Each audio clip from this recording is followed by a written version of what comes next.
Telus, Rogers, and Bell's combined 4G, LTE, and 5G networks presently serve 97% of Canadians. What exactly are the distinctions between Canada's Big Three, with such a large market share? Details on Telus versus Rogers versus Bell are listed here. Introduction. If you live in Canada, your cell phone is almost certainly connected to one of three networks: Telus, Rogers, or Bell. Telus now tops its two main competitors in terms of coverage area, overall speed, reliability, and customer service rating as of this writing. It's worth noting that some smaller brands score even higher in terms of customer service. All three major Canadian carriers now provide 5G service, as of June 2020. Hundreds of new Canadian markets are projected to be added by the end of the year, despite limited availability. However, when it comes to the essentials of cell phone service, their networks and costs don't appear to be that dissimilar. There are, nevertheless, some distinctions. In this article, we'll go over what makes each business stand out, as well as a few more Canadian options including Virgin Mobile, Koodo, Fido, and others. Beginnings. Telus and Bell both originated as telephone companies, whereas Rogers began as a cable television company. All three firms eventually introduced home broadband internet to their services. They grew by leaps and bounds from then, offering an ever-expanding array of services. Today, all three firms continue to provide all of the previously described services. However, wireless services across Canada have now become a top issue for Canadians. As a result, Bell, Rogers, and Telus have risen to the top of the cellular network rankings. By 2021, these three companies will have covered nearly all of Canada's cellular users. However, based on customer feedback from all three organizations, the most common worry is price. Canada's data plans are among the most expensive in the world, and they appear to be tailored for clients who want premium services rather than catering to all types of users. Is this correct? If that's the case, why? Many Canadians believe that Telus, Rogers, and Bell are working together to take advantage of customers by hiking service costs simply because they can. The problem with this charge is that it is simply untrue. Yes, when compared to other countries, Canada has a higher concentration of telecom market share.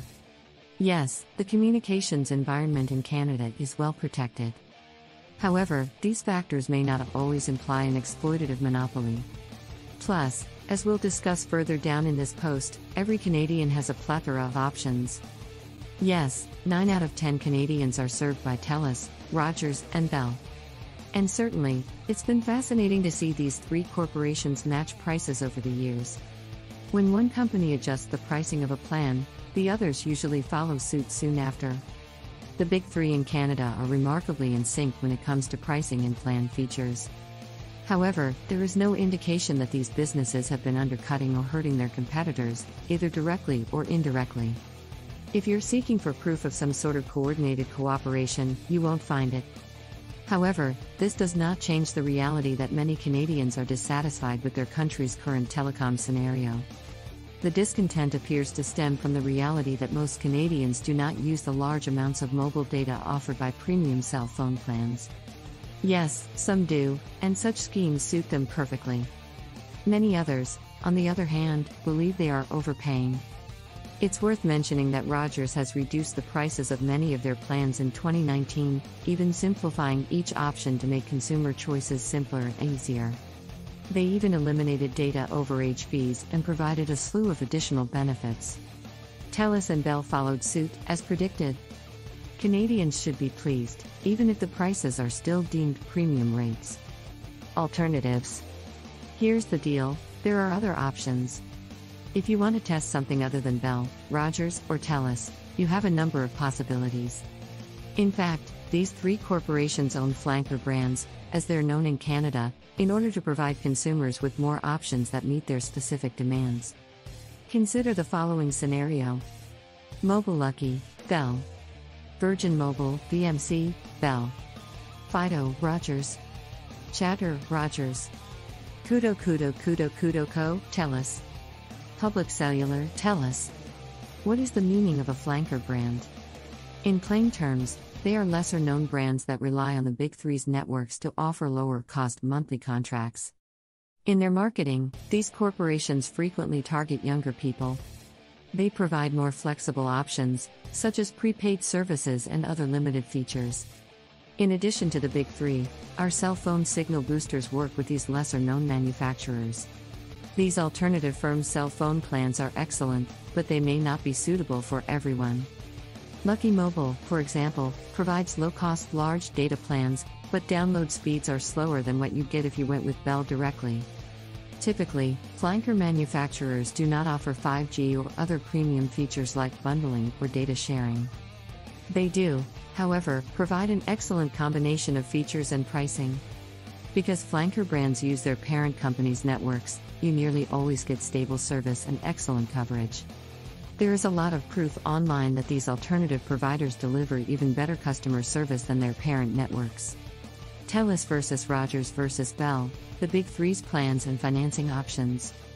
Let's get back to the distinctions between Telus, Bell, and Rogers now that we've covered some alternative possibilities you can look into if you want to. Plans. They all provide unlimited data plans, although the rates vary depending on the network. For the most part, each company's unlimited data plans start at roughly $75 per month. However, it may be less expensive if you live in some provinces, such as Quebec, Manitoba, or Saskatchewan.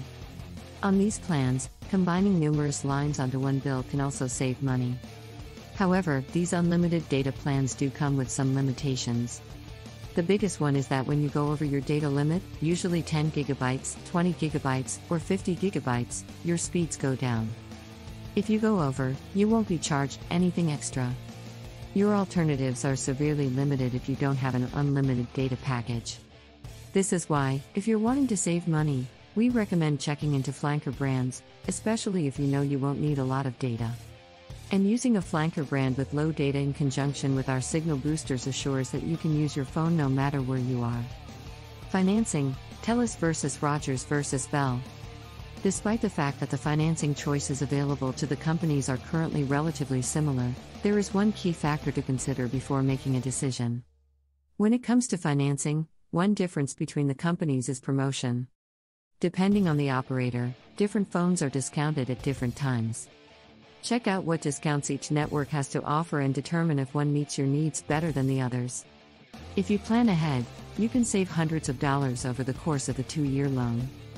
At one point, Rogers, Bell, and Telus all provided 36-month finance options, to popular demand. They were obliged to remove it from their list of services pending a decision by the CRTC on whether or not it violated the Wireless Code of Conduct. Though many are perplexed as to why the CRTC would consider this a probable violation of the code, users will be unable to utilize it until further notice. Will these carriers allow me to bundle my cell phone, internet, and cable bills? Unfortunately, the answer is no. Of course, you can save money by bundling the latter three. However, Telus, Bell, and Rogers do not currently allow users to add their cell phone plan to the mix. However, keep in mind that each of these businesses offers discounts to loyal customers. Customers have even reported receiving distinct loyalty discounts for multiple services. They all feature family share choices, which is a terrific way to save money. Not only can you add more phone lines, but also wearables and tablets. Data management solutions from Rogers and Telus allow you to do things like establish customized data limitations on individual devices. So, which of the big three in Canada is the best? I realize this isn't the response many of you are hoping for, but it all depends, as we've already stated. Yes, they're all available in the United States. They all provide 5G and a variety of other services. But, to be honest, it all depends on what you need, where you live, and how you use your computer. Telus and Bell, on the other hand, have the best network coverage. Telus offers the quickest speeds and the best customer service. Rogers, on the other hand, has the best rural coverage. When combined with our rural cell phone boosters, you may improve Telus coverage. Individual characteristics and situations can, however, make these claims erroneous. If you have any additional questions, please give us a call. Conclusion, last words. Videotron and SaskTel are two options if you live in Quebec or Saskatchewan. These are local cellular providers that are only available to Canadians who live in these areas, and they frequently offer excellent deals. In order to compete, Telus, Rogers, and Bell have launched special deals in certain areas in the past. Do you call Manitoba home? You might want to take a look at MTS. They are a wireless provider that is only available in Manitoba and has very low rates. Bell's network is used by MTS. Check out Freedom Mobile if you live in Alberta, British Columbia, or Ontario. It isn't available in every part of these provinces, but if it is, it's worth looking into. They provide extremely low-cost large data plans. In March 2021, Shaw Communications announced that it would be acquired by Rogers Communications. As you may be aware, these are Canada's two largest cable companies. This merger will create the country's second biggest telecom firm. Bell will remain first, as well as the country's largest cable provider. It will undoubtedly have a long-term impact on Canada's wireless sector, most certainly for the better. The deal still needs to be approved by the CBC, Competition Bureau of Canada, and other federal authorities.